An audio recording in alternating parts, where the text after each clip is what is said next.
इंसानी स्तर वाले एआई पर काम कर रहे एक रिसर्चर से मिलेंगे। हम बताएंगे कि वैज्ञानिक कैसे कंप्यूटरों को सोचना सिखा रहे हैं और नजर डालेंगे इससे उठ रहे सवालों पर। हम ये कैसे सुनिश्चित करेंगे कि डिजिटल ज़हन का गलत इस्तेमाल ना हो और किसी गफलत में ना रहें, वहां पहुंचना इतना आसान नहीं है। कोई सुनहरा एल्गोरिदम नहीं होता। ये मेरा शुरुआती स्कूल है। 1976 में मेरा आखिरी साल था, 12 का था तब से यहाँ नहीं आया।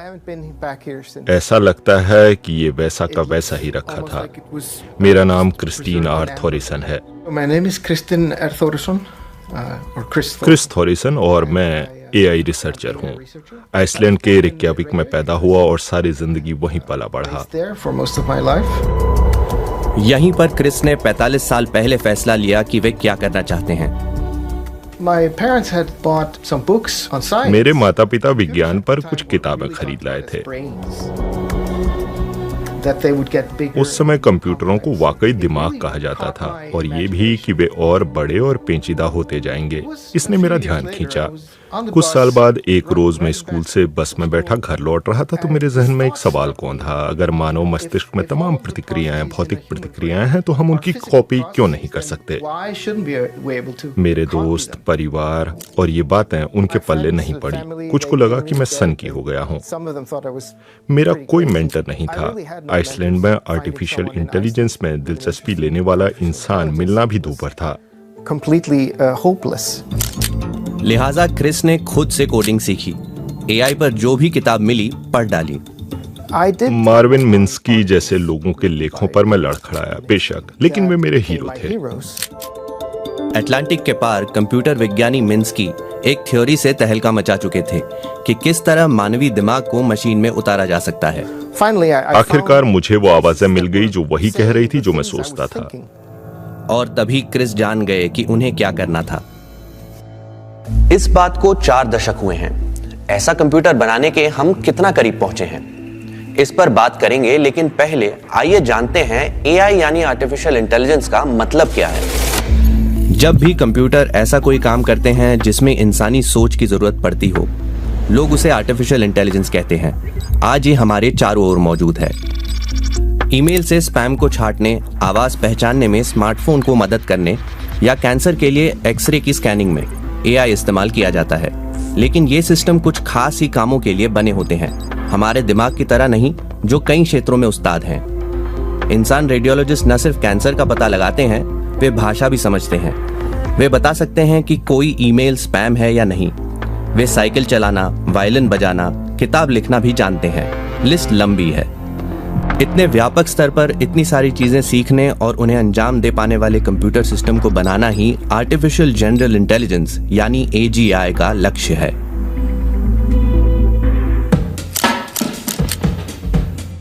1988 में मैं अमेरिका आ गया और 1990 में MIT पहुंचा, वहां की मीडिया लैब में। मैं मार्विन मिन्स्की की क्लास में बैठा था। मेरे रोंगटे खड़े हो गए। क्रिस ने पीएचडी की, बड़ी कंपनियों के लिए काम किया और अपना स्टार्टअप खोल दिया। लेकिन जैसे जैसे उनके ज्ञान में इजाफा होता गया तो संदेह भी बढ़ने लगा। क्या वे अपने उद्देश्य तक पहुंच पाएंगे? मैं असली एआई करना चाहता था, फर्जी एआई नहीं। मुझे चाहिए थी वाकई समझदार मशीन, वाकई सोचने वाली मशीन। और जब साल 2000 के शुरुआती दिनों में उनकी पत्नी ने उन्हें वापस आइसलैंड जाने के लिए राजी किया तो उन्हें एक मौका और मिला। रेक्याविक यूनिवर्सिटी की स्थापना हुई थी और वो रिसर्च यूनिवर्सिटी बन रही थी। फैकल्टी की जरूरत थी। मैंने सोचा करके देखते हैं। क्रिस कोई पहले ऐसे वैज्ञानिक नहीं हैं जो इंसानी स्तर की बुद्धिमत्ता वाली मशीन बनाना चाहते हैं। अतीत पर निगाह डाली तो हमें पता चला कि हजारों साल से चिंतक इस ख्याल में डूबे हुए हैं। 2500 साल पहले के ग्रीक मिथकों में एक कहानी है कि कैसे टेक्नोलॉजी के देवता ने क्रीट द्वीप को बचाने के लिए एक कृत्रिम दानव बनाया था। उसी दौरान के प्राचीन चीनी साहित्य में एक इन्वेंटर की कहानी है जो एक मशीनी आदमी बनाता है। तब से इस ख्याल से जुड़े किस्से बनते गए। वैज्ञानिक भी सदियों से बुद्धिमान मशीनों की खोज में लगे रहे। लेकिन 20वीं सदी के मध्य में कंप्यूटर के आने से इस फील्ड में एक बड़ा बदलाव आया।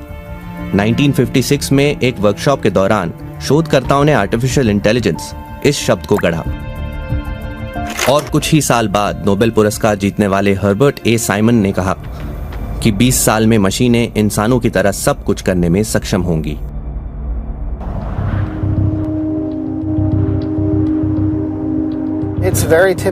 बड़ी बातें और वादे करना बहुत आसान होता है, वो भी ऐसे जिन्हें पूरा न किया जा सके।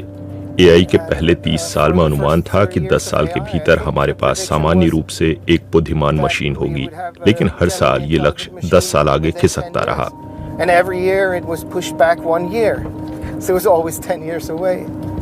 लोग ज्यादा ही आशावादी हो जाते हैं क्योंकि वे इस पहेली को बुझाना चाहते हैं। इस तरह का आशावाद आप बार बार देखते हैं, ये लहरों की तरह लौटता है और चुनौती को बड़ा ही कम करके आंका जाता है।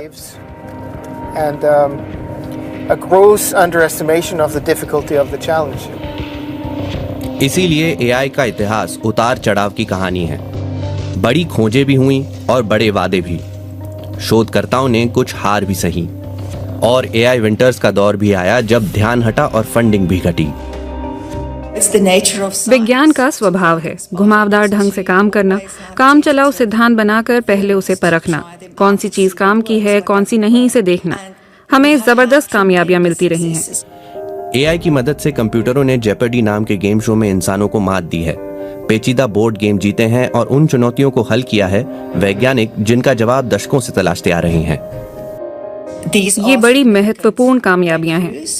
इसी दौरान एआई टेक्नोलॉजी आज इतिहास में पहली बार हमारे रोजाना इस्तेमाल के उपकरणों का हिस्सा बन गई है। जैसे आपके स्मार्टफोन के वॉइस असिस्टेंट को चलाने वाली एआई है, वही आपकी तस्वीरें खंगालती है और वही अनुमान लगाती है कि आप क्या टाइप करने वाले हैं। लंबे समय तक इसे जिज्ञासा से प्रेरित शोध समझा जाता था, लेकिन आज ये उद्योग के लिए खास दिलचस्प हो चुका है और इसने वैश्विक निवेश में भारी इजाफा लाया है। वैसे आज की इस नैरो एआई का इंसानी स्तर की आम समझ से आखिर कितना लेना देना है? क्रिस थॉरिसन जैसे वैज्ञानिक ये जानने को बेताब है। आज के ज्यादातर एआई सिस्टम बहुत सारा डेटा लेकर उनमें पैटर्न ढूंढते हैं। इस तरह वे अंदाजा लगाने में सक्षम हैं, जैसे कि ये बता देना कि एक्सरे में कौन से सेल कैंसर में बदल सकते हैं, लेकिन क्यों का जवाब उनके पास नहीं होता। सालों में हासिल हुआ हमारे जैसा कॉमन सेंस भी उनमें नहीं होता। बच्चों को 2 साल लगते हैं ये समझने में कि कुछ कुर्सियां अलग दिखती हैं, लेकिन सभी बैठने लायक हैं। 4 साल की उम्र आते आते बच्चे अपनी कल्पना पर आधारित चित्र बना लेते हैं। 7 या 8 साल की उम्र में वो रियलिटी और फिक्शन के बीच फर्क को समझने लगते हैं। लेकिन बच्चे उन खूबियों के लिए किसी डाटा का विश्लेषण नहीं करते, बल्कि वे अपने पर्यावरण को देखते हैं और नतीजों से सीखते हैं।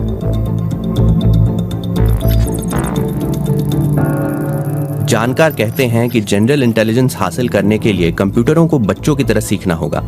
इस तरह वे एक दिन वो सब कर सकेंगे जो हम कर सकते हैं। लेकिन जो आज बहुत से दूर है वो ये कि बिल्कुल ही नई चीजों की कल्पना।